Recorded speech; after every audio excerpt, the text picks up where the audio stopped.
bagi tujuan keperluan mengenali hati budi pasangan, ini kerana perkahwinan merupakan akad perjanjian bersama buat selama-lamanya.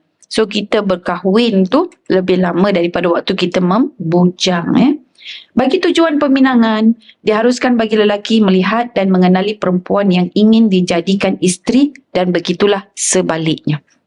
Namun, kadar yang diharuskan bagi lelaki melihat bakal isterinya mengikut pandangan kebanyakan ulama atau majoriti ulama adalah muka dan pergelangan tangan sahaja.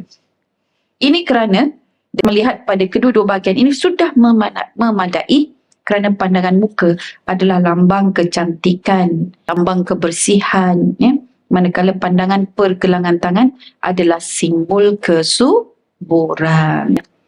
Selain itu, melihat pasangan juga tidak perlu meminta izin mengikut mazhab Syafi'i. Ya, boleh secara sembunyi-sembunyi. Menyorok-nyorok dekat belakang pokok ke, sekarang pokok mana ada banyak ustazah, bangunan ke kan.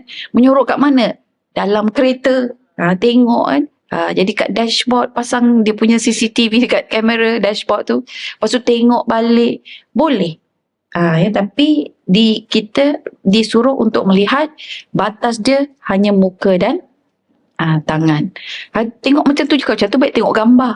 Tak tengok live dia lain. Bila tengok live itu, okey. Dia macam tu. Cara dia senyum macam ni. Cara dia bercakap begini kan. Jadi tidaklah orang kata kaku je.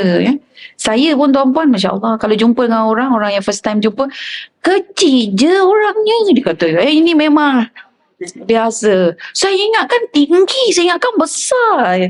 Saya pun kata, TV tu tipu ya kak. Jadi jangan percaya pada TV.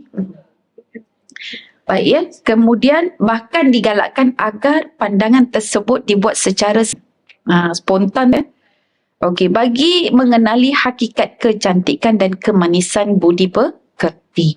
Namun sekali lagi, batasan dia yang dibenarkan hanyalah sekadar memenuhi keperluan darurat. Sekiranya pandangan pertama telah pun memadai, maka pandangan berikutnya adalah haram. Dia masih lagi tertakluk kepada etika pergaulan.